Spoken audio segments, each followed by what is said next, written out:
കാലത്താണ് ദിസനായക് അവിടെ അധികാരത്തിലെത്തിയത്. ചുവപ്പ് അപകടത്തിന്റെ അടയാളാണോ? അല്ല. വിശദീകരിക്കണ്ട. റോഡിലൊക്കെ പണി നടക്കുമ്പോൾ കുഴിയെടുക്കില്ലേ ഈ ഊരാളുങ്കലുകാരൊക്കെ? ആ കുഴിയുടെ 1 മീറ്റർ അപ്പുറത്തും 1 മീറ്റർ ഇപ്പുറത്തും ഒരു കമ്പിൽ ഒരു തുണി കഷ്ണം വെച്ച് കെട്ടിയുണ്ടല്ലോ നിങ്ങൾ. എന്താ ഇതിന്റെ നിറം? ചുവപ്പ. എന്തിനാ? രാവിലെ പോകുമ്പോൾ കുഴി ഉണ്ടായിരുന്നില്ല, വൈകിട്ട് തിരിച്ചു വരുമ്പോൾ ഇവിടെ ഒരു കുഴിയുണ്ട്, വണ്ടിയോ നടന്നോ ഒക്കെ അതിലേക്ക് പെട്ട് നടുവൊടിക്കണ്ടെന്ന് പാവപ്പെട്ട മനുഷ്യനെ അരക്കാതെ മുമ്പേ അറിയിക്കാനുള്ള അടയാളമാണ് ചുവപ്പ്. മനസ്സിലായോ? ചുവപ്പ് അപകടത്തിന്റെ നിറമല്ല, അശരണ ലക്ഷ്യങ്ങളെ അപകടമുണ്ടെന്നറിയിക്കാനുള്ള സൂചനയുടെ അടയാളമാണ്. ചുവപ്പ് ശരിയുടെ രാഷ്ട്രീയത്തിന്റെ അടയാളമാണ്. നമുക്ക് നിർത്താം. ഈ 2 സഹോദരങ്ങൾ ലേശം അങ്ങോട്ടൊന്നുള്ള മതി. തോനെ ഈ ക്യാമ്പിലുകൊണ്ട് ഉറക്ക വർത്താനം പറയില്ലേ? അതാ ഈ ഒച്ച കവച്ച് വെക്കണമെങ്കിൽ ലേശം അങ്ങോട്ടെന്ന് പറഞ്ഞ് ഞങ്ങൾക്കൊരു സൗകര്യം. ഏത് കാണാപ്പാടം പഠിച്ചു പോകുന്ന കോഴിക്കോട് മറന്നു. അപ്പോ അടുത്ത് പറയാം. ദേശീയ രാഷ്ട്രീയം സംബന്ധിച്ച് CPIM-ന്റെ നയം എന്താണ്? ചുരുക്കിയിട്ടേ പറയുള്ളൂ, കേട്ടുന്നില്ല. 18ാം ലോകസഭാ തെരഞ്ഞെടുപ്പിന്റെ റിസൾട്ടാണ്, ഫലമാണ് ഈ അടുത്ത കാലത്തെ ഏറ്റവും പ്രധാനപ്പെട്ട രാഷ്ട്രീയ സംഭവം. മറക്കരുത് കേട്ടോ. അതിനെ സംബന്ധിച്ച് ഏതാണ്ട് 15 പേജുള്ള സാമാന്യം ദീർഘമായ ഒരു വിശകലന രേഖ നമ്മുടെ പാർട്ടിയുടെ അഖിലേന്ത്യാ കമ്മിറ്റി എന്ന് പറഞ്ഞ സെൻട്രൽ കമ്മിറ്റി പുറത്തിറക്കിയിട്ടുണ്ട്. അതൊക്കെ ഒരു ആവർത്തി വായിക്കണമെങ്കിൽ 1.5 മണിക്കൂർ വേണം. അതുകൊണ്ട് അതിനാറ്റി കുറുക്കി 3 വാചകമല്ല സഖാക്കളെ, 3 വാക്കാക്കി പറയാം. കേട്ടോളൂ. ആശങ്കാകുലം 2, ആശ്വാസകരം 3, ആഹ്ലാദകരമല്ല. എന്താ ഇപ്പൊ പറഞ്ഞത്? കുറച്ച് വിശദീകരിക്കാം. ഇന്ത്യൻ ദേശീയ രാഷ്ട്രീയത്തിലെ ഏറ്റവും പ്രധാനപ്പെട്ട സമീപകാല സംഭവമായ 18ാം ലോകസഭയിലേക്ക് നടന്ന തെരഞ്ഞെടുപ്പിന്റെ ഫലം ആശങ്കാകുലമാണ്. എന്തേ? മോഡി 3ാമതും മൂടമർത്തി അധികാരത്തിലമർന്നിരിക്കുന്നു. അതാണ് ആശങ്കാകുലം. ആശ്വാസകരം എന്നാണ് അടുത്ത വാക്ക്. എന്തേത്? കേട്ടോളൂ. കഴിഞ്ഞ ലോകസഭയിൽ 17ാം ലോകസഭയിൽ മോഡിയുടെ പോക്കറ്റിൽ അയാളെ പിന്തുണയ്ക്കാൻ 303 MP-മാരുണ്ടായിരുന്നു. ഈ തവണ 63ന്റെ കുറവ് വരുന്ന 240 MP-മാരെ മോഡിയുടെ മൂട് താങ്ങാൻ പാർലമെന്റിലുള്ളൂ. അതുകൊണ്ടാണ് നമ്മുടെ CPIM പാർട്ടി പറഞ്ഞത് ആശങ്കാകുലമെങ്കിലും ആശ്വാസകരമാണ്. ഏത്? ഈ തെരഞ്ഞെടുപ്പിന്റെ ഫലം. 3ാമത്തെ ഒരു വാചകം ഓർമ്മയില്ലേ? 2ാമത്തെ വാചകത്തിന്റെ അർത്ഥം ഒന്നുകൂടിയുണ്ട് സഖാക്കളെ. ജനാധിപത്യം, മതനിരപേക്ഷത, മാനവികത മരിച്ചുപോയിട്ടില്ല. മോഡിയുടെ കുതിച്ചുകയറ്റത്തിന് കടിഞ്ഞാണിടാൻ കരുത്തുള്ളവർ നാട്ടിൽ വംശനാശം സംഭവിച്ചിട്ടില്ല. അതാണ് ആശ്വാസകരം എന്ന് പറഞ്ഞത്. ചുരുക്കം, മോഡിയുടെ 3ാം വരവ് ആശങ്കാകുലമെങ്കിലും 3ാം വരവിൽ മോഡിയുടെ മോടി കുറഞ്ഞു എന്നത്, പ്രഭ മങ്ങി എന്നത്, കാന്തി കെട്ടു എന്നത് ആശ്വാസകരമാണ്. 3ാമത്തെ വാക്കെന്താ? മറക്കരുത്. ആഹ്ലാദകരമല്ല. എന്തുകൊണ്ട്? കേട്ടോളൂ. CPIM നേതൃത്വം നൽകുന്ന ഇന്ത്യൻ ഇടതുപക്ഷം വിചാരിച്ചത്ര ദേശീയ രാഷ്ട്രീയത്തിന്റെ ആകാശവിധാനങ്ങളിലേക്ക് വികസിച്ചു വിടർന്നില്ല. അതുകൊണ്ടോ ആഹ്ലാദകരമല്ല.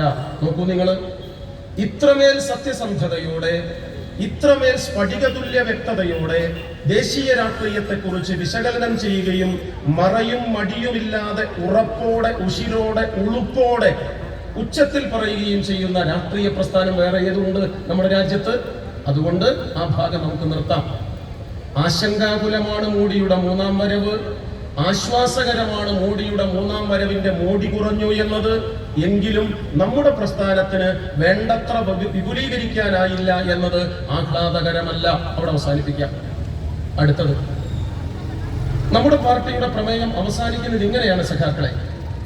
അഭിപ്രായ വ്യത്യാസങ്ങൾക്ക് അവധി നൽകിയും വിയോജിപ്പുകൾക്ക് താൽക്കാലികമായെങ്കിലും വിട കൊടുത്തും സകല ജനാധിപത്യ മതനിരപേക്ഷ പ്രസ്ഥാനങ്ങളെയും ഒപ്പം ചേർത്ത് ആസുരതയുടെ ആകാശരൂപമായി വളർന്നുകൊണ്ടിരിക്കുന്ന RSS നയിക്കുന്ന മോഡിയുടെ ഭരണ രാഷ്ട്രീയ നയങ്ങൾക്കെതിരായി അശരണ ലക്ഷ്യങ്ങളുടെ പോരാട്ടത്തിന് വേദിയുണ്ടാക്കണം.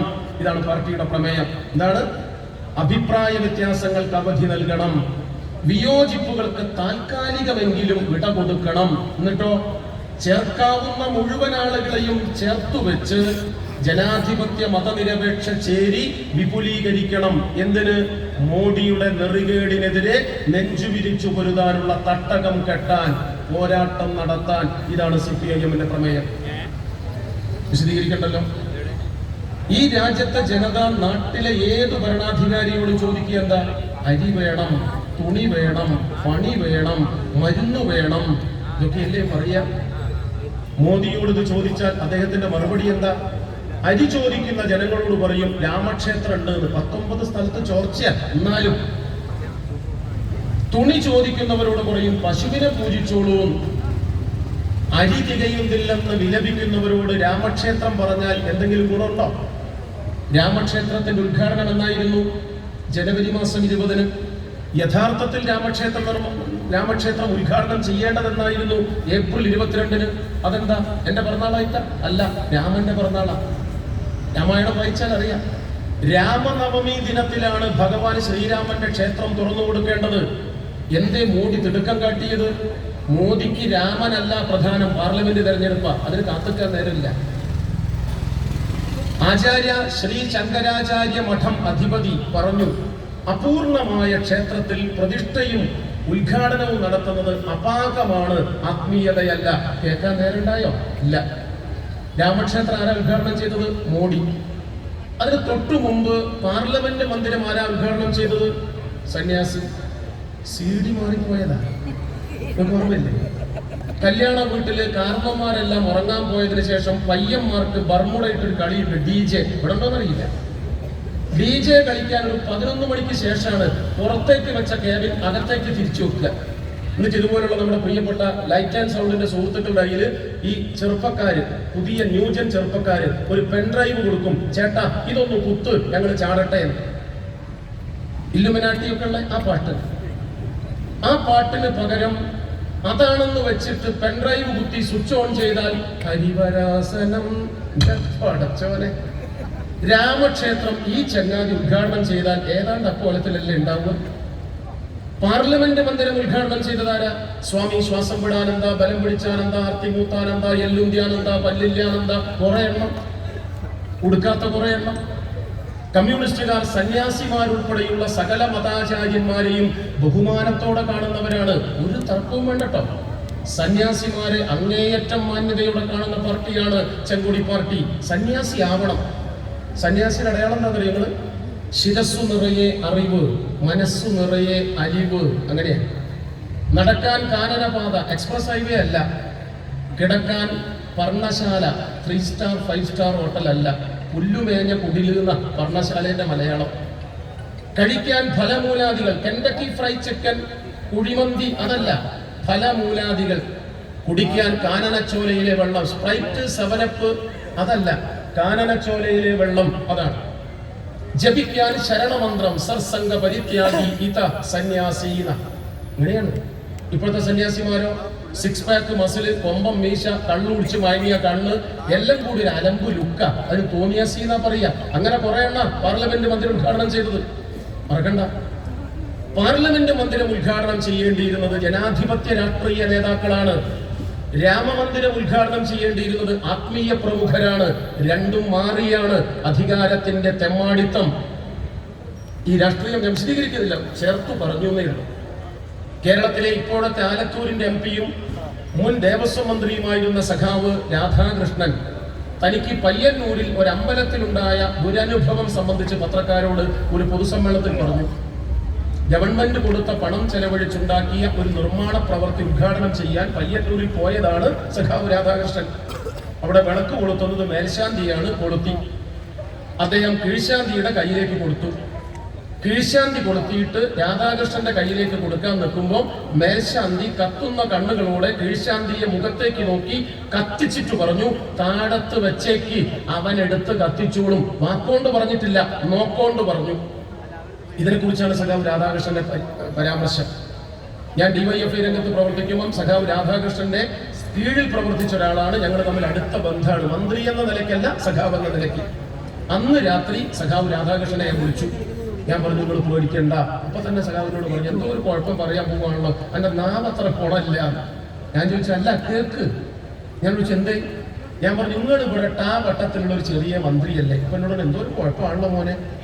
ഞാൻ പറഞ്ഞു നിങ്ങൾ പേടിക്കണ്ട, ഇന്ത്യ രാജ്യത്തിന്റെ പ്രഥമ പൗര പട്ടം അലങ്കരിക്കുന്ന പ്രസിഡന്റ് ഓഫ് ഇന്ത്യ, ഇന്ത്യയുടെ രാഷ്ട്രപതി ദ്രൗപദി മുർമുവിനെ പാർലമെന്റ് മന്ദിരത്തിന്റെ ഉദ്ഘാടന ചടങ്ങ് നടക്കുമ്പോ ആ പറമ്പിലേക്ക് കയറ്റിയിട്ടില്ല, പെറ്റ തള്ളേനെ കയറ്റിയിട്ടില്ല, എന്നല്ലേ പോറ്റിയ കുറ്റാച്ചീനെ. അതുകൊണ്ട് നിങ്ങൾ ബേജാറാവണ്ടെന്ന് സഖാവിനോട് ഞാൻ പറഞ്ഞു. അന്നാണ് മൂപ്പര് മര്യാദയ്ക്ക് ഉറക്കിയത്. മനസ്സിലായില്ലേ? ഞാനിത് തമാശ പറയാൻ പറഞ്ഞല്ല, ഒരു കാര്യം CPIM-ന് വേണ്ടി ബോധ്യപ്പെടുത്താനാ. എന്തേ സഖാവ് രാധാകൃഷ്ണനെയും എന്തേ ശ്രീമതി ദ്രൗപദി മുർമുവിനെയും പാർലമെന്റ് മന്ദിരത്തിന്റെ ഉദ്ഘാടന ചടങ്ങിലും രാമക്ഷേത്രത്തിന്റെ ഉദ്ഘാടന ചടങ്ങിലും പയ്യന്നൂർ അമ്പലത്തിന്റെ ഉദ്ഘാടന ചടങ്ങിലും അസ്പൃശ്യത, അത് സംസ്കൃത തൊട്ടുകൂടായ്മ അനുഭവിക്കേണ്ടി വന്നു? ഒന്ന്, രണ്ടുപേരും ജാതിയിൽ താഴ്ന്നവരാണ്. രണ്ടുപേരുടെയും തൊലി കറുത്തതാണ്. ദ്രൗപദി മുർമുവിന് മൂന്നാമതൊരു അയോഗ്യത കൂടിയുണ്ട്, അവർ വിധവയാണ്. അതാ പ്രശ്നം. RSS പറയുന്നത് രാജ്യത്ത് ഭരണഘടന കടലിലേക്ക് എറിയണം, എന്നിട്ടോ മനുസ്മൃതി അകത്തു വെക്കണം. അങ്ങനെയാ. എന്താ മനുസ്മൃതിയിൽ പറയുന്നത്? ശൂദ്രമക്ഷര സംയുക്തം ദൂരത പരിവർജയേ. സംസ്കൃതം. അത് അക്ഷരം പഠിപ്പിക്കുകയോ പറയുകയോ ചെയ്യുന്ന പറമ്പിലേക്ക് ശൂദ്രന്മാരെ കയറ്റരുത് എന്നാണ് ആ സംസ്കൃത വാക്കിന്റെ അർത്ഥം. സ്ത്രീകളെ കുറിച്ചോ ന സ്ത്രീ സ്വാതന്ത്ര്യമർഹതി എന്നാണ്. 1925 ഡിസംബർ മാസം 27-ന് 10,000-കണക്കിന് ആളുകളെ സാക്ഷി നിർത്തി ഇന്ത്യൻ ഭരണഘടനാ ശില്പികളിൽ പ്രമുഖനായ ഡോക്ടർ അംബേദ്കർ മനുസ്മൃതി എന്ന തടിച്ച പുസ്തകം കത്തിച്ചു കളഞ്ഞു. മനുസ്മൃതി ദഹന സമ്മേളനം എന്നാണ് ആ യോഗത്തിന്റെ പേര്. അത് നടന്നിട്ട് 91 കൊല്ലായി സഖാക്കളെ. BR അംബേദ്കർ തിരികൊളുത്തിയ തീ കൊളുത്താൻ നോക്കിയ മനുസ്മൃതി കത്തി തീർന്നിട്ടില്ല, ഇന്നും അവിടെയുണ്ട് എന്നാണ് ദ്രൗപദി മുർമുവും സഖാവ് രാധാകൃഷ്ണനും പേർത്തും നമ്മളോട് ഓർമ്മിപ്പിച്ചുകൊണ്ടിരിക്കുന്നത്. നല്ല ബോധ്യം വേണം. അതുകൊണ്ടാണ് മഹാനായ സഹോദരൻ അയ്യപ്പൻ പറഞ്ഞത്, നമ്മുടെ മനുവുമായി താരതമ്യപ്പെടുത്തുമ്പോൾ അവരുടെ ഹിറ്റ്ലർ എത്രയോ ഭേദം. തെറ്റിപ്പോകരുതിട്ടാ. നമ്മുടെ മനുവുമായി താരതമ്യപ്പെടുത്തുമ്പോൾ അവരുടെ ഹിറ്റ്ലർ എത്രയോ ഭേദം. ഇതാണ് RSSന്റെ അധികാര രാഷ്ട്രീയം. കോട്ടെ വിശദീകരിച്ച നേരം. ഇന്ത്യ രാജ്യത്ത് RSS പറയുന്നത് അരി വേണ്ട, തുണി വേണ്ട, പണി വേണ്ട, മരുന്ന് വേണ്ട, പശുവിനെ പൂജിച്ചോളിയുന്ന. പശുവിനെ പൂജിക്കുന്നതിന് കമ്മ്യൂണിസ്റ്റുകാർ എതിരാണോ? അല്ല. ഒരാൾ എന്നോട് ചോദിക്കുകയാണ്, സഖാവെ പശുവിനെ പൂജിക്കട്ടെ? ഞങ്ങൾ എല്ലാവരും പറയും ആയിക്കോളൂ. വേറൊരുത്തൻ ചോദിക്കുകയാണ്, പശുവിനെ കൂട്ടാൻ വെക്കട്ടെ, കറി വെക്കട്ടെ എന്ന്? ഞങ്ങൾ എല്ലാവരും പറയും ആയിക്കോളൂ. അപ്പൊ കമ്മ്യൂണിസ്റ്റുകാർ തട്ടിപ്പിന്റെ, തരികിടയുടെ, ഉഡായിപ്പിന്റെ ഉസ്താദുമാരാണോ? അല്ല, സത്യാണ്. എന്താ നമ്മുടെ നിലപാട്? ഭജിക്കേണ്ടവർക്ക് ഭജിക്കാം, ഭുജിക്കേണ്ടവർക്ക് ഭുജിക്കാം. മനസ്സിലാവുണ്ടോ? തുമ്പപ്പൂ ചോറിൽ കാളനൊഴിച്ച് ഉരുട്ടി നല്ല അർത്തിയോടെ തിന്നാൻ പൂതിയുള്ളവന് അത് കഴിക്കാം. കാള ബിരിയാണി കഴിക്കാൻ കൊതി തോന്നുന്നവന് അതും കഴിക്കും. ലൈറ്റ് ഇടണേ. ആൾക്കാർ എന്നാ ചീത്ത പറയണോ മുഖത്ത് നോക്കിയാൽ മനസ്സിലാവും. ആളെ കാണാനുള്ള ലൈറ്റ് ഓഫാക്കിയാലും കുഴപ്പമില്ല. മതി ചങ്ങായി എന്ന് പറയുന്ന ആളെ മുഖത്ത് നോക്കിയാലും മനസ്സിലാവും. അപ്പോ ചോറിൽ കാളനൊഴിച്ച് തിന്നാൻ പൂതിയുള്ളവന് അത് തിന്നോട്ടെ. കാള ബിരിയാണി കഴിക്കാൻ പൂതിയുള്ളവൻ അത് കഴിച്ചോട്ടെ. എന്തുണ്ടാവരുത്? കാള ബിരിയാണി കഴിക്കുന്നവന്റെ അണ്ണാക്കിലേക്ക് ഒരു ചെമ്പ് കാളൻ കമിഴ്ത്തരുത്. അത് ശരിയല്ല.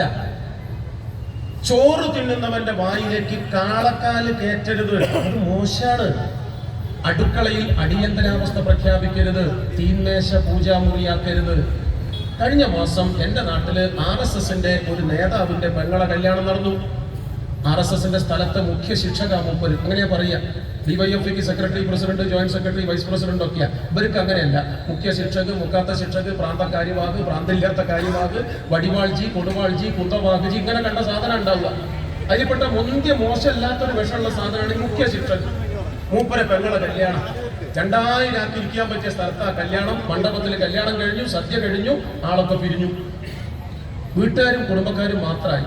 അപ്പം കല്യാണം കഴിച്ച പയ്യനെയും പെൺകുട്ടിയെയും താഴേക്ക് വിളിച്ചിട്ട് ആ ആങ്ങളെ പറഞ്ഞു, മോനെ, തലയിൽ വെച്ചാൽ പേൻ കടിക്കും, താഴത്ത് വെച്ചാൽ മുമ്പരിക്കുമെന്ന് കരുതി ഈ കുഞ്ഞു പെങ്ങളെ 10-22 വയസ്സ് വരെ പൊന്നുപോലെ തങ്കം പോലെ നോക്കിയതാണ് ഞാൻ.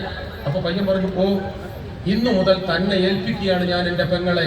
അപ്പൊ ചെക്കൻ പറഞ്ഞു, ഓ ഇന്നു മുതൽ നീ വീട്ടിൽ കൊണ്ടുപോയി സ്വന്തം പെങ്ങളെ പോലെ നോക്കണം.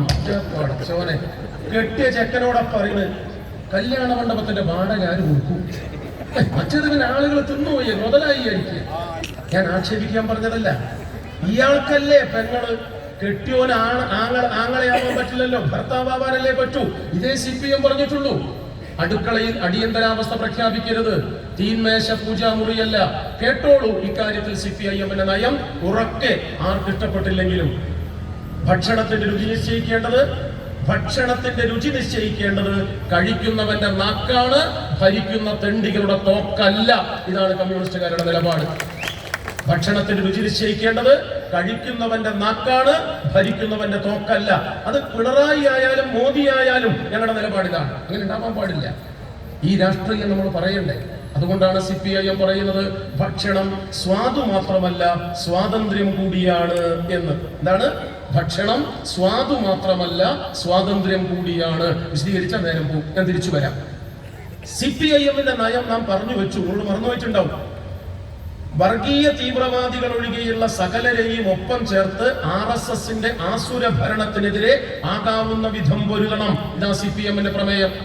അപ്പൊ ജമാഅത്തെ ഇസ്ലാമിയുടെ അഖിലേന്ത്യാ അമീർ ഒരു പ്രസ്താവന കഴിഞ്ഞ മാസം, ഇന്ത്യ ഹൈന്ദവ രാഷ്ട്രമാകരുത് എന്നല്ലേ CPIM-ന്റെ നയം? അതെ, ഇന്ത്യ ഹൈന്ദവ രാഷ്ട്രമാകാൻ പാടില്ലെന്നതാണ് ഞങ്ങളുടെ സമീപനം. ആയിരിക്കാം, എങ്കിൽ നമുക്ക് ഒരുമിച്ചുകൂടെ? പാടില്ല. എന്തുകൊണ്ടാ? പറയാം. 1925 വിജയദശമി നാളിൽ നാഗപ്പൂർ എന്ന് പറയുന്ന സ്ഥലത്ത് വെച്ച് ഡോക്ടർ കേശവ ബലിറാം ഹെഡ്ഗവർ എന്ന് പറയുന്ന മനുഷ്യനാണ് രാഷ്ട്രീയ സ്വയം സേവക സംഘം എന്ന് പറയുന്ന RSS ഉണ്ടാക്കിയത്. അവർക്ക് പ്രായം 99 ഇക്കൊല്ലം. ഒരു കൊല്ലം കൂടി കഴിഞ്ഞാൽ 100 തികയും. RSS-ന്റെ ആസ്ഥാന പണ്ഡിതന്മാർ, ആചാര്യസ്ഥാനീയർ, അഖിലേന്ത്യാ പ്രമുഖന്മാർ ആവർത്തിച്ചാർത്തു വിളിച്ചുകൊണ്ടിരിക്കുന്നത് RSS-ന്റെ പിറവിയുടെ 100ാം വർഷം ഭാരതത്തെ ഹൈന്ദവ രാഷ്ട്രമാക്കണം എന്നാണ്. അവിടെ വെച്ചോളൂ. 1941 ഓഗസ്റ്റ് മാസം 26-ാം തീയതി ഇന്ന് ഇന്ത്യയിലില്ലാത്ത അന്നത്തെ ഇന്ത്യയിലുണ്ടായിരുന്ന ലാഹോറിൽ വെച്ച് വലിയ മതപണ്ഡിതനായിരുന്ന അബുൽ വല മൗദൂദി എന്ന് പറയുന്ന മനുഷ്യനാണ് ജമാഅത്തെ ഇസ്ലാമി ഉണ്ടാക്കിയത്. മറക്കരുത് കേട്ടോ. 1941 ഓഗസ്റ്റ് 26-ന് ലാഹോറിൽ വെച്ച് അബുൽ വല മൗദൂദി ഉണ്ടാക്കിയ പ്രസ്ഥാനമാണ് ജമാഅത്തെ ഇസ്ലാമി. ജമാഅത്തെ ഇസ്ലാമിയുടെ പ്രഖ്യാപിത ലക്ഷ്യം അന്ന് ഹുക്കൂമത്തെ ഇലാഹി എന്നാണ്. എന്താ അതിന്റെ അർത്ഥം? ഇസ്ലാമിക രാഷ്ട്ര സ്ഥാപനം എന്നാണ്.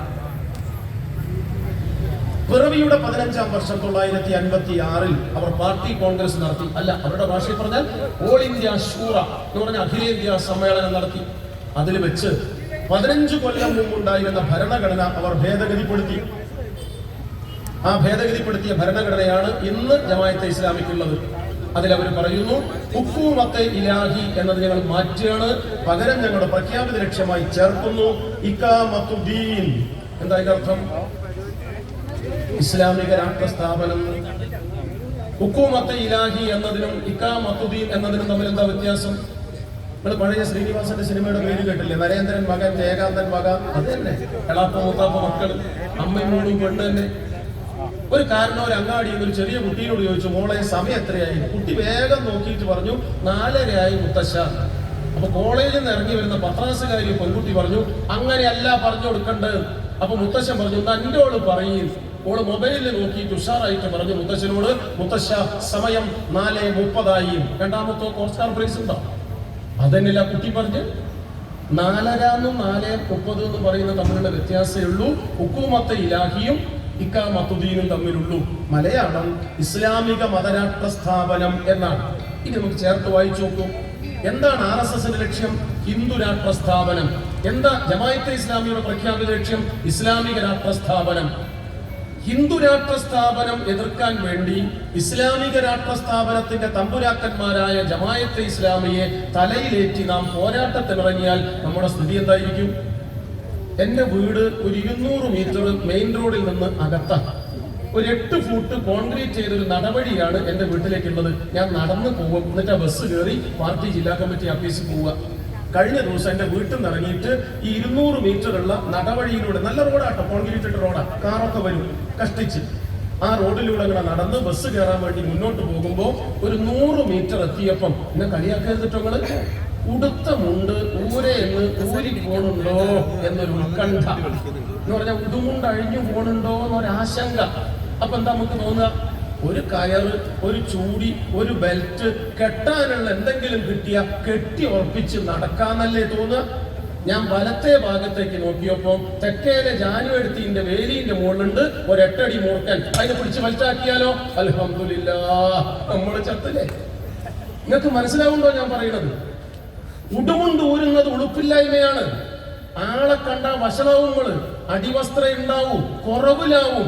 എന്നാ ജാനുവെടുത്തിന്റെ വേലിന്റെ ഉള്ളിൽ നിൽക്കുന്ന 8 അടി മൂർക്കനെ പിടിച്ചിട്ട് സ്നേഹിച്ച് ബെൽറ്റാക്കിയാൽ പൊക്കളുടെ മേലെ ആഴത്തുള്ള കടി കിട്ടിയിട്ട് നമ്മൾ ആസ്പത്രി കുത്തിരുന്ന് ചാവണ്ടേ? എന്താ ഇപ്പൊ CPM പറഞ്ഞത്?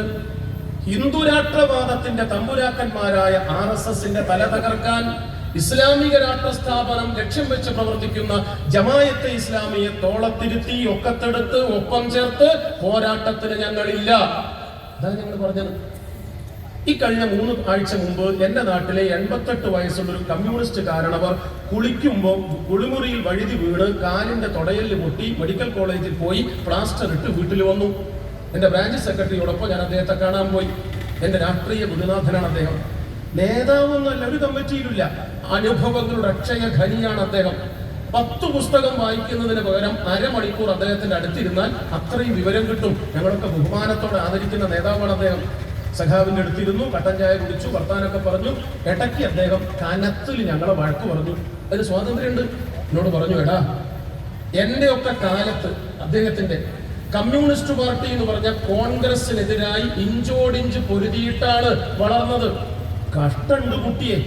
ഈ ലോകസഭാ തെരഞ്ഞെടുപ്പിൽ മൈക്ക് കെട്ടിയ ജീപ്പ് എന്റെ വീടിന്റെ മുന്നിൽ വന്നിട്ട് ഇങ്ങോട്ട് തിരിച്ചു വെച്ചിട്ട് എന്താ പറഞ്ഞതെന്നറിയോ? കമ്മ്യൂണിസ്റ്റുകാർക്ക് ഇരട്ടത്താപ്പാണ്, വാളയാർ ചുരം കടന്നാൽ കോൺഗ്രസിന്റെ അടുക്കളയിലാണ്, എന്തിനാണ് ഞങ്ങൾ കോൺഗ്രസിനെതിരെ മത്സരിക്കുന്നത്, രണ്ടും കണക്കല്ലേ എന്നാണ് BJPന്റെ പ്രസംഗം. എന്റെ കുട്ടിയെ അത് കേട്ടിട്ട് ഞാൻ കരള് കത്തിപ്പോയി, ചങ്ക് പടഞ്ഞുപോയി. എന്നെ നല്ലോണം വഴക്ക് പറഞ്ഞു അദ്ദേഹം. ഞാൻ അദ്ദേഹത്തോട് നമ്മുടെ പാർട്ടിയുടെ നയം എനിക്ക് അറിയാവുന്ന ഭാഷയിൽ പറഞ്ഞു കൊടുത്തു. അത് നിങ്ങളോടും പറയാം. എന്തിനാണെന്നറിയോ? ഈ 88 വയസ്സുള്ള കാരണവർ ഉറക്കെ എന്നോട് പറഞ്ഞെങ്കിലും അമർന്നു നിൽക്കുന്നുണ്ട് നിങ്ങളുടെ അകത്തളങ്ങളിൽ ഈ ആശങ്ക. നിങ്ങൾ എന്നോട് ചോദിക്കില്ല എന്നുള്ളൂ, ജഗാരൻ സഖാവിനോട് ചോദിക്കുന്നില്ല എന്നേ ഉള്ളൂ. പലർക്കും ഉണ്ട്. ഇതിനപ്പം നമ്മൾ ഇന്ത്യ മുന്നണി എന്നൊക്കെ പറഞ്ഞ് നടക്കണത്, കോൺഗ്രസ് നമ്മൾ എതിർ പാർട്ടിയല്ലേ എന്നൊക്കെ കേട്ടോളൂ. ഞാൻ അദ്ദേഹത്തോട് പറഞ്ഞ കാര്യം പറയാം. എന്റെ നാട്ടിലൊരു കടത്തുകാരൻ ഉണ്ടായിരുന്നു. തോണി കടത്തിനാള്, പുഴ കടത്തിനാള്, മിടുക്കൻ, മാന്യൻ. കാശ് കൊടുത്തില്ലെങ്കിലും ചീത്ത വിളിക്കാതെ അക്കരയ്ക്ക് എത്തിച്ചു കൊടുക്കും. നല്ല മനുഷ്യനാണ്. ഇയാൾക്കൊരു ഇടങ്ങറുണ്ട്, ഒരു ദോഷം. എന്താ? 1 മീറ്റർ കരയ്ക്ക് ഇപ്പുറത്തായിട്ടാണ് തോണി നിർത്തുക. എന്നിട്ടോ ആളുകൾ ഇറങ്ങിയിട്ട് മുട്ടുവരെ മുണ്ട് തെരച്ച് പിടിച്ചിട്ട് വേണം കാല് നനഞ്ഞ് അകത്ത് കരയിലേക്ക് കയറാൻ. നാട്ടുകാർ പറഞ്ഞു, 5 ഉറുപ്പിക അധികം തരാം. എന്റെ മനുഷ്യ, നിങ്ങളൊന്ന് കരയ്ക്ക് അടുപ്പിക്ക്, കാല് നനയാതെ ഇറങ്ങാലോ. ജമ്മത്ത് ഇയാളെ പണിക്ക് നിൽക്കൂല. 1 മീറ്റർ ഇപ്പുറത്ത് നിർത്തും. നാട്ടുകാർ മുട്ടുവരെ നനഞ്ഞിറങ്ങും. ഇയാൾക്ക് പ്രായമായി, രോഗമായി, കിടപ്പിലായി. മോനെ കിടക്ക് കരിയിലേക്ക് വിളിച്ചിട്ട് പറഞ്ഞു, മോനെ ഞാൻ അധിക കാലം ഉണ്ടാവില്ല, കുലത്തൊഴിൽ കളയരുത്, പാരമ്പര്യം നശിപ്പിക്കരുത്. പ്രതിജ്ഞ എടുപ്പിച്ചു, സത്യം ചെയ്യിച്ചു. അധികം വൈകാതെ അച്ഛൻ മരിച്ചു. മരണാനന്തര ക്രിയകൾ ഭംഗിയാം വിധം നിർവഹിച്ച് അച്ഛന്റെ അഭീഷ്ടപ്രകാരം മകൻ വെള്ളത്തിലിറക്കി, തോണി നീറ്റിലിറക്കി. കടത്തുകാരനായി. അച്ഛന് കൊടുത്ത പ്രതിജ്ഞ മൂർധാവിന് കയ്യും വെച്ചിട്ട്. ചെക്കന്റെ പണി എന്താ അറിയുന്നത്? അരക്കേറ്റം വെള്ളത്തിലാ തോണി നിർത്തുക. നാട്ടുകാർ മുണ്ടും സാരിയും ഒക്കെ പൊക്കി പൊടിച്ച് അരവര തരച്ച് കയറ്റിയിട്ട് ഇറങ്ങിയിട്ട് ഇവിടെ പറയും, ഈ അരപ്പ ചെക്കനേക്കാൾ നല്ലതാ ചത്തോയ കുരുപ്പ് തന്തയായിരുന്നു. അതേ നമ്മളെ പാർട്ടി കേന്ദ്ര കമ്മിറ്റി പറഞ്ഞിട്ടുള്ളൂ. ആ 88 വയസ്സുള്ള കാരണവർക്ക് ഞാൻ പറഞ്ഞേ മനസ്സിലായി. നിങ്ങൾക്ക് ആർക്കേ മനസ്സിലായിട്ടില്ലെങ്കിൽ കൈ കൊണ്ടിച്ചോളി, രണ്ടാമത് പറഞ്ഞുതരാം കഥ. മനസ്സിലാക്കുന്നുണ്ടോ നിങ്ങൾക്ക്? കോൺഗ്രസ് ഒരു മുന്തിയ കോഴിക്കോടൻ ഹലുവയായിട്ട് മുറിച്ച് തിന്നാൻ കൂട്ടിയതല്ല CPIM. RSSനേക്കാൾ ഇന്ന് ചെറുത്തു തോൽപ്പിക്കേണ്ട മറ്റൊരു ആസുര ശക്തി വേറെ ഇല്ല ഇന്ത്യയിൽ. അതുകൊണ്ട് ചാഞ്ചാട്ടമുണ്ടെങ്കിലും ബൂർഷ്വാ രാഷ്ട്രീയത്തിന്റെ നെറികേടുകൾ ധാരാളം നെഞ്ചേറ്റുന്നുണ്ടെങ്കിലും കോൺഗ്രസ് എന്ന് പറയുന്ന പാർട്ടിയെ എതിർപ്പിന്റെ പക്ഷത്ത് നിർത്തലല്ല, ജനാധിപത്യ പോരാട്ടത്തിന്റെ പൊതുവേദിയിൽ ഒപ്പം ചേർക്കലാണ് ശരിയുടെ രാഷ്ട്രീയം എന്ന് CPIM. അകാലത്തിൽ അസുഖബാധിതനായി നമ്മ വിട്ടുപിരിഞ്ഞ പാർട്ടിയുടെ അഖിലേന്ത്യാ അമരക്കാരൻ സഖാവ് സീതാറാം യെച്ചൂരി ഉൾപ്പെടെ മുൻകൈയെടുത്ത് പാർട്ടി തീരുമാനിച്ച് നടപ്പാക്കിയ നയത്തിൽ കണികലേശം കളങ്കമില്ല. പ്രിയപ്പെട്ട സഖാക്കളെ, നിങ്ങൾ അറിയണം, ഞാൻ കഴിഞ്ഞ ആഴ്ച വീട്ടിലൊരു ചായ ഉണ്ടാക്കുമ്പോൾ, ആണുങ്ങൾ നോക്കണ്ട, ഉണ്ടാക്കിയെങ്കിലേ മനസ്സിലാവുള്ളൂ. അടുക്കളയിൽ ചായ ഉണ്ടാക്കുമ്പോൾ വിറക് തീർന്നപ്പോ ചായപ്പിലേക്ക് പോയി അട്ടിയിട്ട വിറകിന്റെ അട്ടിന്ന് ഒരു കൊള്ളിങ്ങിട്ട് വലിച്ചതാ. വലിച്ചിങ്ങ് നോക്കുമ്പോൾ താഴെ എന്തോ ഒരു കുഴഞ്ഞിങ്ങനെ നിൽക്കണ ഒച്ച കേട്ടപ്പോൾ ഞാൻ താഴോട്ട് നോക്കിയപ്പം ഒരു മൂർഖനും ഒരു നീർക്കോലി, ഇവിടെ ഇതല്ലേ പറയാ ആ വിഷമില്ലാത്ത സാധനം, നീർക്കോലി. ഞാൻ CPIM-ന്റെ പ്രവർത്തകനാണ്, കമ്മ്യൂണിസ്റ്റ് പാർട്ടിക്കാരനാണ്, അരിവാളിനാണ് വോട്ട് ചെയ്യുക, തലയ്ക്കകത്ത് ചാണകമല്ല, ഇത്തിരി വിവരമുണ്ട് എന്നുള്ളത് കൊണ്ട് കയ്യിൽ തടഞ്ഞ നല്ല വിറകിന്റെ കൊള്ളിയെടുത്ത് ആദ്യ തടി മൂർഖന്റെ മൂർധാവിന് കൊടുത്തു. അതിന്റെ അർത്ഥം എന്താ? നീർക്കോലിനോട് ആത്തേക്ക് പോയിക്കോളി, ലൈം ജ്യൂസ് കുടിച്ചിട്ട് മൂത്ത പെങ്ങളെ ജാതകത്തിന്റെ കുറിപ്പ് നോക്കിക്കോ, ഒക്കുകയാണെങ്കിൽ കല്യാണം കഴിച്ചരാന്ന. അല്ലാന്ന് പെങ്ങളെ കല്യാണം കഴിക്കാൻ പറ്റിയ ചരക്കാർ നീർക്കോലി. നീർക്കോലിയെ തല്ലാതിരുന്നത് മൂർഖനുള്ളത് കൊണ്ടാണ്. നീർക്കോലിയെ തല്ലാൻ അങ്ങോട്ട് തിരിഞ്ഞു നിന്നാൽ പത്തിയിൽ വിഷം ചീറ്റി നിൽക്കുന്ന മൂർഖൻ നമ്മുടെ മൂട്ടുകൊത്തി മാളത്ത് പോവും, നമ്മൾ മയ്യത്താവുന്ന്. ഇതാണ് CPM-ന്റെ നയം. അതുകൊണ്ട് RSS-നെ ചെറുക്കാൻ അഖിലേന്ത്യാ രാഷ്ട്രീയത്തിൽ കിട്ടാവുന്നവരെയെല്ലാം ഒപ്പം ചേർക്കണമെന്ന രാഷ്ട്രീയ നയം ശരിയാണ് സഖാവേ എന്ന് അദ്ദേഹത്തോട് ഞാൻ സ്നേഹപൂർവ്വം പറഞ്ഞു. അയാൾ എന്നെ വയ്യെങ്കിലും അടുത്തേക്ക് കെട്ടിപ്പിടിച്ചിട്ട് പറഞ്ഞു, ഇപ്പം മനസ്സിലായടാ. നിങ്ങൾക്കൊക്കെ മനസ്സിലായിട്ടുണ്ടാവുന്ന ഞാൻ വിചാരിക്കണം. ഇന്ത്യ രാജ്യത്തിലെ BJP-യുടെ രാഷ്ട്രീയ നയങ്ങളിൽ ഒന്ന്, ഇന്ത്യ എന്ന നമ്മുടെ നാടിന്റെ പേര് ഭാരതം എന്നാക്കണം എന്ന. അതിന്റെ ഒരു കുറവേ ഉള്ളൂ ഇപ്പോൾ ആകെ. നമ്മുടെ പാർട്ടി അതിനെ എതിർക്കുന്നുണ്ടോ? ഇല്ല. ഇന്ത്യയെ ഭാരതം എന്ന് വിളിക്കുന്നതിനോട് വിയോജിപ്പുണ്ടോ? ഇല്ല എന്ന്. തെറ്റിപ്പോയതല്ല, അടുത്ത വാചകം കേട്ടാൽ മനസ്സിലാവും. ഇന്ത്യ എന്ന നാടിനെ ഭാരതം എന്ന് വിളിക്കുന്നതിനോട് CPIM വിയോജിക്കുന്നില്ല. അടുത്ത വാചകം കേൾക്കണേ, മറന്നുപോകരുത്. ഇന്ത്യ എന്ന നമ്മുടെ നാടിനെ ഭാരതമെന്നേ വിളിക്കാവൂ എന്ന് ശാഠ്യം പിടിക്കുന്നതിനോട് CPIM ശകലം യോജിക്കുന്നില്ല. ഇതാ നിലപാട്. രണ്ടും രണ്ടാട്ടോ. ഇന്ത്യയെ ഭാരതമെന്ന് വിളിക്കാമോ? ഓ, ഇന്ത്യയെ ഭാരതമെന്ന് മാത്രമേ വിളിക്കാൻ പാടുള്ളൂ. പറ്റില്ല. ഇതാ നമ്മുടെ നയം. ഇന്ത്യ രാജ്യത്തിന്റെ പേര് ഭാരതമെന്നും ഇന്ത്യയെന്നും മാറി മാറി വിളിക്കുന്നില്ല ആളുകള്. പ്രഭാഷകർ, പ്രസംഗർ, കവികൾ, സാഹിത്യകാരന്മാർ, കലാകാരന്മാർ, പാട്ടെഴുത്തുകാർ, നാടകക്കാർ, ആരൊക്കെ സൗകര്യത്തിന് വിളിക്കുന്നു. ഞങ്ങളൊക്കെ പ്രസംഗിക്കുമ്പോൾ ധാരാളം തവണ ഇന്ത്യയെന്നും അനവധി തവണ ഭാരതമെന്നും മാറി മാറി ഉപയോഗിക്കാറുണ്ടല്ലോ. അതിലെന്തെങ്കിലും അപാകമുണ്ടോ സഖാക്കളെ? ഇല്ല, അശേഷമില്ല. പോട്ടെ, ഇന്ത്യ രാജ്യത്തിന്റെ ഭരണഘടനയുടെ ആർട്ടിക്കിൾ 1 അനുച്ഛേദം 1 ആരംഭിക്കുന്നത് എങ്ങനെയാണെന്നറിയോ? India that is Bharat. ഇതിന്റെ മലയാളം ഇന്ത്യ അഥവാ ഭാരതം എന്നാണ്. ഭരണഘടനയിൽ എഴുതി വച്ചിട്ടുണ്ട് ഇന്ത്യ അഥവാ ഭാരതം. നാം പറയാറുണ്ട് ഇന്ത്യ അഥവാ ഭാരതം. പിന്നെ എന്താ നമുക്ക് ഛേദം? പ്രശ്നം എന്താ? ഇന്ത്യയെ ഭാരതമെന്നു മാത്രമേ വിളിക്കാവൂ എന്ന് ശാഠ്യം പിടിക്കുന്നതിനാണ് നമ്മൾ എതിര്. അവിടെയാ പ്രശ്നം. President of India, prime minister of India, chief justice of India, reserve bank of India, അങ്ങനെ എന്തെല്ലാം പേരിൽ പറയപ്പെടുന്നുണ്ട്. എന്നാ BJP-ക്കാർ പറയണത് അതൊക്കെ ഭാരതാക്കണം എന്നാ. എന്റെ നാട്ടിലെ രാമനുണ്ണേട്ടൻ പറഞ്ഞത്, നീ കോഴിക്കോട്ട് അങ്ങാടി പോയിട്ട് ഇന്ത്യൻ കോഫി ഹൗസ് ഒന്ന് ചായ കുടിക്കാൻ പറ്റൂല, ഈ തെമ്മാടികൾ അതിനെ ഭരതന്റെ ചായ പീടിയ എന്നാക്കാൻ പോവുക എന്ന. കുടുങ്ങിയിലെ മനുഷ്യൻ. ഭരതന്റെ ചായപ്പീടിയാന്ന് വിളിക്കണം എന്നാ പറയണത്. RSS-ന്റെ നേതാവ് കുറച്ചു മുമ്പ് പറഞ്ഞു, ഈ വയനാട്ടിലെ സുൽത്താൻ ബത്തേരി എന്ന പട്ടണത്തെ ഗണപതി വട്ടം എന്നാക്കണം. അമ്മേ, ആകെ ഒരു പ്രശ്നം. CPIM സമ്മതിക്കുന്നു. നിബന്ധനകൾ ഒന്നുണ്ട്. എന്താ അത്? കേട്ടോളൂ. ഗണപതി വട്ടം എന്ന് പേര് മാറ്റിയ സുൽത്താൻ ബത്തേരി അങ്ങാടിയിൽ രാവിലെ 1 ലിറ്റർ പെട്രോളിന് RSS-ന്റെ നേതാവിനെങ്കിലും 1 ഉറുപ്പിക കുറവുണ്ടാവണം. നമ്മളെന്താ ബേജാറാവണ്? കല്യാണി കുത്തിയാലും ഖദീജ കുത്തിയാലും നെല്ല് വെളുത്താ പോലെ ഗണപതി വട്ടായി പഞ്ചാരക്ക് 5 ഉറുപ്പിക കുറഞ്ഞിട്ട് വെച്ചാൽ നമുക്ക് എന്ത് ചെയ്യണം? അത് നടക്കണുണ്ടോ? ഇല്ല. കേവലം പേരുമാറ്റമല്ല ഇത്.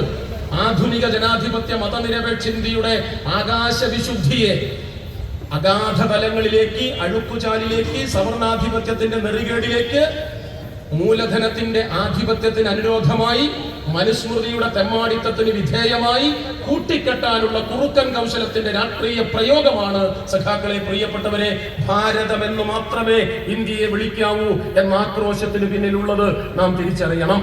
ഇത്രേ ഞങ്ങൾ പറയുന്നുള്ളൂ. അതുകൊണ്ട് RSSന്റെ അധീനതയിലുള്ള ഇന്ത്യൻ ഭരണകൂടത്തിനെതിരായി ആകാവുന്നവരെയെല്ലാം സഖ്യം ചേർത്ത് മതനിരപേക്ഷ ജനാധിപത്യ മണ്ഡലം ഉയർത്തിപ്പിടിച്ച് ദേശീയ രാഷ്ട്രീയത്തിൽ പ്രവർത്തിക്കണമെന്നാണ് CPIMന്റെ തദനുബന്ധമായ രാഷ്ട്രീയ നയം. ഞാൻ അവസാനിപ്പിക്കുക. സംസ്ഥാന രാഷ്ട്രീയം കൂടി കുറച്ച് പറഞ്ഞ് നിർത്താം നമുക്ക്. നമ്മുടെ സഖാക്കൾ പ്രസംഗിക്കുമ്പോൾ, നിങ്ങളൊക്കെ ഇവിടെ ഇരിക്കുന്ന നേതാക്കന്മാരൊക്കെ പ്രസംഗിക്കുമ്പോൾ എന്താ പറയുക? ഇടതുപക്ഷ ജനാധിപത്യ മുന്നണിയുടെ തുടർ ഭരണം. ഞാനത് പറയാറില്ല. ഞാൻ എന്താ പറയാന്നറിയുന്നത്? UDFന്റെ തുടർ പ്രതിപക്ഷം. കേൾക്കുമ്പോൾ തന്നെ സുഖല്യത്. ഇവർക്ക് അത്ര കഥലേറ്റാണ്. അങ്ങനെ പറയരുത്.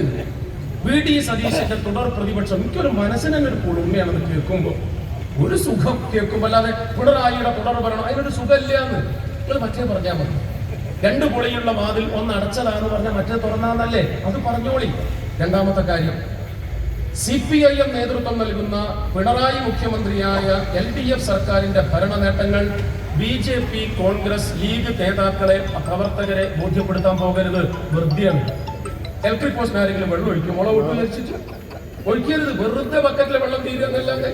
നമ്മളെ നേതാക്കന്മാരെ അങ്ങനെയാ കുറെ അങ്ങോട്ട് പ്രസംഗിക്കും. BJP-ക്കാരെ ഞങ്ങൾ അങ്ങനെ ചെയ്തില്ലേ, കോൺഗ്രസ്സുകാരെ ഇങ്ങനെ ചെയ്തില്ലേ. ആരോട് കേൾക്കാൻ? അതാ ഞാൻ പറഞ്ഞ ഇലക്ട്രിക് പോസ്റ്റിന് വെള്ളം ഒഴിക്കരുത്. എന്റെ നാട്ടിൽ മുത്തശ്ശില്ല, ഇല്ല നാരായണി എന്ന പേര്. പക്ഷെ കുരുത്തക്കേടുകൊണ്ട് അമ്മൂമ്മേനെ ഞങ്ങൾ വിളിക്കുക ഇല്ല മുത്തശ്ശീന. എന്താ കാരണം എന്നറിയാം? അമ്മൂമ്മേനോട് എന്ത് ചോദിച്ചാലും അമ്മൂമ്മയുടെ മറുപടി അവസാനിക്കുക ഇല്ല ഇല്ല ഇല്ല എന്ന് പറഞ്ഞിട്ടാ. പൂച്ചേനെ പിടിച്ച് മേലോട്ടിട്ട 4 കാലില വീഴാന്ന് കാരണന്മാര് പറയാറില്ലേ? അങ്ങനെ ഞങ്ങൾ ചെറുപ്പത്തിൽ 10-25 കൊല്ലം മുമ്പ് അമ്മൂമ്മയുടെ വീട് ഓല മേഞ്ഞതാ. ഞങ്ങളൊക്കെ ഒന്ന് ചെറുപ്പ. ഞങ്ങൾ തീരുമാനിച്ചു അമ്മൂമ്മയെ കൊണ്ടൊന്നുണ്ട് എന്ന് പറയിപ്പിക്കണം. ഞങ്ങളൊരു പദ്ധതി ആസൂത്രണം ചെയ്യും. വീട് കെട്ടിമേഞ്ഞു കൊടുക്കുന്നത് ഗോപാലേട്ടന്റെ വീട്ടിൽ ചെന്ന് പറഞ്ഞു, ഗോപാലേട്ട ഈ കൊല്ലം അമ്മൂമ്മേന്റെ വീട് കെട്ടി കൊടുക്കുമ്പോൾ ചെറിയൊരു കള്ളപ്പണി എടുക്കണം. മഴ പെയ്താൽ അകത്ത് ചോർച്ച ഉണ്ടാവണം. ചോർച്ച ഉണ്ടോ അമ്മൂമ്മയെന്ന് ചോദിച്ചാൽ ഉണ്ട് എന്ന് തള്ള പറയല്ലോ. അതിനാണ് ഗോപാലേട്ടൻ പറഞ്ഞു, വാങ്ങണ കാശിന് ദൈവദോഷം ചെയ്യാൻ പറ്റൂല എന്നൊക്കെ പറഞ്ഞ് ഒഴിഞ്ഞു നോക്കി. എന്നാലും ഞങ്ങൾ എങ്ങനെയൊക്കെയോ ടോപ്പിലിട്ട് സമ്മതിപ്പിച്ചു ഗോപാലേട്ടനെ. ഗോപാലേട്ടൻ അക്കൊല്ലത്തൊക്കെ ഇട്ട് കള്ളവരിയിട്ട് കെട്ടി. ഇവിടെ എന്താ പറയാന്നറിയില്ല, ഓല മര്യാദയ്ക്ക് അടുപ്പിക്കാതെ അഡ്ജസ്റ്റ് ചെയ്ത് കെട്ടി. കാലവർഷം കനത്തു പെയ്തു. ദൈവദോഷം പറയരുതല്ലോ. ദൈവം സഹായിച്ചിട്ട് ഒറ്റ തുള്ളി വെള്ളം പുറത്തേക്ക് പോയില്ല. കെട്ടിന്റെ കോണാണ്. അകത്ത് വെള്ളമായി. പിറ്റേന്ന് രാവിലെ ഞാനും ബ്രാഞ്ച് സെക്രട്ടറിയും DYFIക്കാരെല്ലാം കൂടി ഇങ്ങനെ നെഞ്ചും പിരിച്ച് അമ്മൂമ്മേന്റെ വാതിലിൽ മുട്ടി. വെറ്റിലക്കറയുള്ള പല്ലുകൾ വെളുക്ക കാട്ടി വടിയിലൂന്നി നടുവളഞ്ഞ് ചിരിച്ചിട്ട് വാതിൽ തുറന്നിട്ട് ഞങ്ങളോട് ചോദിച്ചു, എന്താണ്ടാ രാവിലെ ഇവിടെ? അമ്മൂമ്മ ഞങ്ങളോട്. ഞാൻ അമ്മൂമ്മേന്റെ കാലിന്റെ അടുത്തേക്കൊന്ന് നോക്കി. എനിക്ക് സന്തോഷമായി. പഞ്ചായത്ത് കുളത്തിൽ താമര നിൽക്കണ പോലെയാ തള്ള നിൽക്കണ്. മുട്ടച്ച വെള്ള തലേന്ന് കെട്ടിയ കെട്ടിന്റെ പോലെയാണ്. ഞാൻ പറഞ്ഞു, ഷാജീഷ് DYFI യൂത്ത് സെക്രട്ടറി ഞങ്ങളെ തോണ്ടിയിട്ട് പറഞ്ഞു, ചോദിക്കും. ഷാജീഷ് മുടുക്കന. ഓൻ ചോദിച്ചു, അല്ല അമ്മൂമ്മേ, ഇന്നലെ പാതിര മുതൽ പെയ്ത മഴയ്ക്ക് അകത്ത് ചോർച്ച ഉണ്ടോ? മൂക്കിന് താഴോട്ട് ശ്വാസം വിടുന്ന മനുഷ്യർക്ക് ഉണ്ട് എന്നല്ലാണ്ട് പറയാനാവില്ല. കാരണം അരക്കേറ്റ വെള്ളത്തിൽ അതള്ള നിൽക്കണത്. അമ്മൂമ്മ പറഞ്ഞ കള്ളം ഗോപാല അങ്ങനെ അങ്ങനെ. എന്നിട്ട് 36 ഇങ്ങോട്ട് നടക്കണില്ല. ഹൈവേ കൂടിയല്ല, ബൈപ്പാസ് കൂടി അതള്ള പോള്. ഞങ്ങൾ എങ്ങനെയൊക്കെയോ ടോപ്പിലിട്ടു. ഗോപാലൻ അങ്ങനെ കള്ളനാണെങ്കിൽ ഇവിടെ പിടിച്ച് കെട്ടിക്കൊണ്ടുവരും, പണം തിരിച്ചു വാങ്ങിത്തരും, അപ്പുറത്തെ ഗംഗാധരേട്ടനെ കൊണ്ടുവന്ന് കെട്ടിത്തരും എന്നൊക്കെ പറഞ്ഞ് തള്ളേനെ ടോപ്പ് ഗിയറിലിട്ട്. അതിന്റെ ഇടയ്ക്ക് ഞങ്ങൾ ചോദിച്ചു, അല്ല അമ്മൂമ്മേ, അതൊക്കെ നമുക്ക് പരിഹാരം ഉണ്ടാക്കാം. പണം തിരിച്ചു വാങ്ങിത്തരാം, ഒര കെട്ടി മേഞ്ഞ് മാറ്റിത്തരാം. പക്ഷേ ഞങ്ങൾ ചോദിക്കുന്നതിന് നിങ്ങൾ മറുപടി, നിങ്ങൾ ഇന്നലെ പെയ്ത മഴയ്ക്ക് വീടിൻ്റെ അകത്ത് ചോർച്ച ഉണ്ടോ അമ്മൂമ്മേ? അപ്പൊ അമ്മൂമ്മ ആ കള്ളം ഗോപാലൻ വൃത്തിയിട്ടൊക്കെ കെട്ടി പൈസ മുഴുവൻ വാങ്ങിപ്പോയി. നിന്റെ മക്കളെ ഇന്നലെ 10 മണി മുതൽ നിർത്താതെ പെയ്ത പെരുമഴയ്ക്ക് നിന്റെ വീടിന്റെ അകത്ത് ചോർച്ചല്ലാണ്ടല്ല. എന്നിട്ട് ഈ കുരുപ്പ് തള്ള ചലച്ചതില്ല. ഈ എരപ്പ തള്ളക്ക് ഉണ്ടെന്ന് പറഞ്ഞാച്ചാ മതി.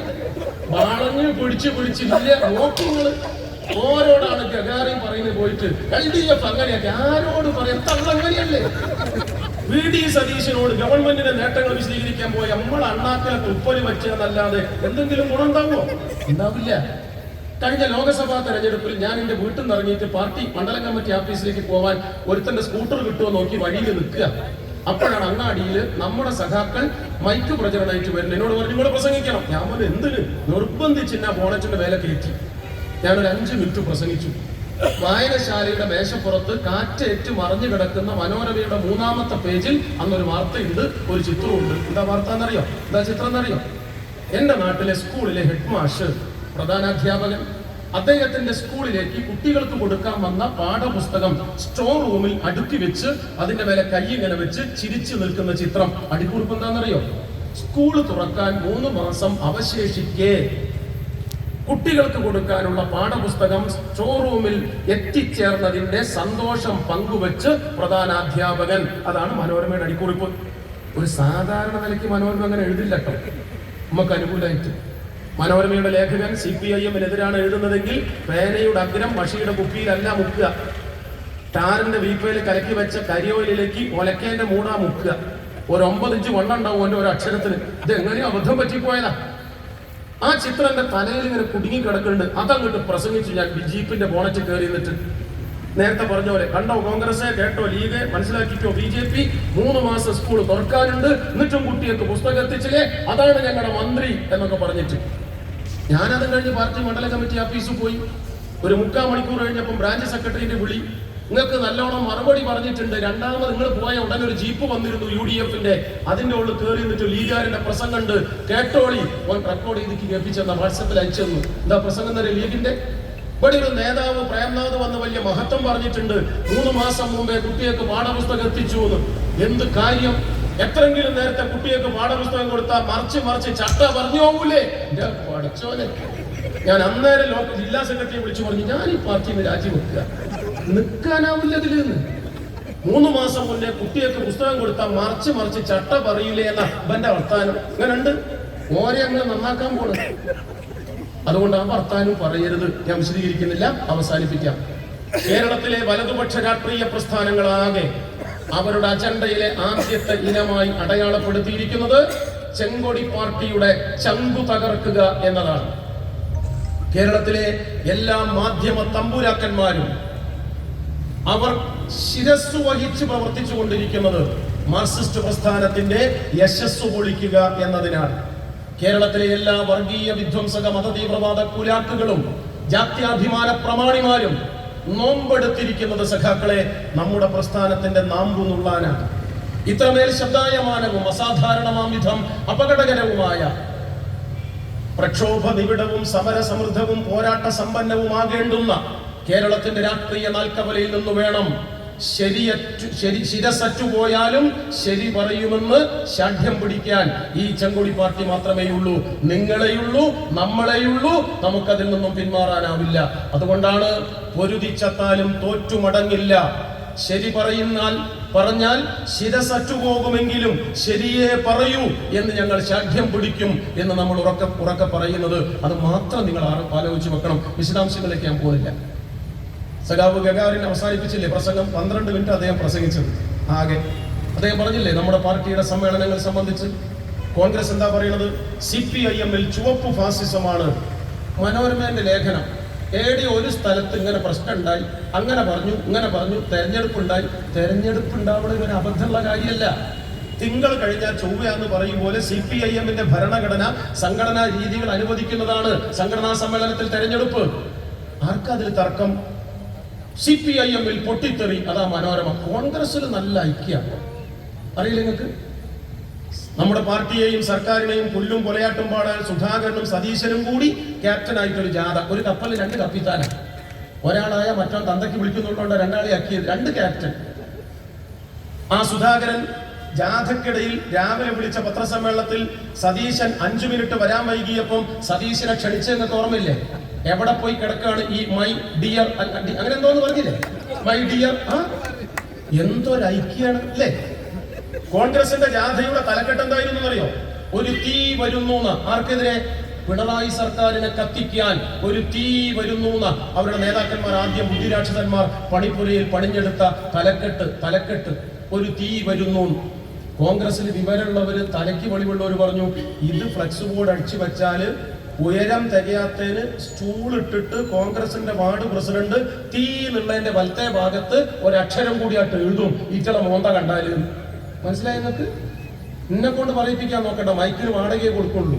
മാനനഷ്ടത്തിന് കേസ് കൊടുക്കും മൈക്കിൽ ഞാൻ പറഞ്ഞാൽ. നിങ്ങൾക്ക് മനസ്സിലായോ? സുധാകരന്റെയും സതീശന്റെയും ചിത്രം വെച്ച് തല വെച്ച ഫ്ലെക്സ് ബോർഡിൽ ഒരു തീ വരുന്നു എന്ന് എഴുതിയാൽ ഇവിടുത്തെ ഇവിടുത്തെ വാർഡ് കോൺഗ്രസിന്റെ പ്രസിഡന്റ് ദേഷ്യം കൊണ്ട് കോണി വെച്ച് കയറി ഫ്ലക്സ് ബോർഡിൽ അടുത്ത അക്ഷരം പൂരിപ്പിക്കും, തീ എന്നുള്ളതിന്റെ വലത്തോർത്ത്. എന്റെ നാട്ടിലെ ചോയ്ക്കുട്ടിയേട്ടൻ പറഞ്ഞു, ഈ പൊതുയോഗത്തിലൊക്കെ പ്രസംഗിക്കാൻ പോണല്ലേ, ഇങ്ങനെ പറഞ്ഞു നിർത്തല്ലേ, നാട്ടുകാർക്ക് ഒരു ആശങ്കയാവും, അതുകൊണ്ട് ഒരു ക്ലൂ കൊടുത്താളാം, അതുകൊണ്ട് ഞങ്ങൾക്ക് ഒരു ക്ലൂ തരാം. ചോയ്ക്കുട്ടിയേട്ടൻ പറഞ്ഞു, എനിക്ക് ധിക്കരിക്കാനാവില്ല, എന്റെ പാർട്ടി സഖാവ. തീ എന്നതിന്റെ അടുത്ത അക്ഷരം എന്താണത്രേ? നോട്ടം, ചാട്ടം, ഓട്ടം എന്നതിന്റെയൊക്കെ അവസാനത്തെ അക്ഷരാണ്. അൽഹംദുലില്ലാ. ഇനി അതിലപ്പുറം പറയിപ്പിക്കരുത്, എനിക്ക് വീട്ടിൽ പോയി ചോറിനാണ്, ഈ തൊള്ള എന്നൊന്നും പറ്റൂല. ഞാൻ ആക്ഷേപിക്കാൻ പറയും, ഇവനാണ് പറയണത് മനോരമ ഐക്യാണ്, തമ്മാമല് തന്തേനെ പറയാണ്, അപ്പുറത്തും തെറി വിളിക്കുകയാണ്. പത്രക്കാർ ആലുവയിൽ നിന്ന് സുധീരനോട് ചോദിച്ചു, അല്ല കോൺഗ്രസ് നേതാക്കന്മാർ ഇങ്ങനെ തമ്മാമൽ തെറി പറയുണ്ടല്ലോ, അത് നന്നോന്ന്. സുധീരനായതുകൊണ്ട് ഇവനൊരു പ്രശ്നമില്ല, മൂപ്പർക്ക് എന്തേ ഉള്ളൂ, പാപം മനുഷ്യൻ.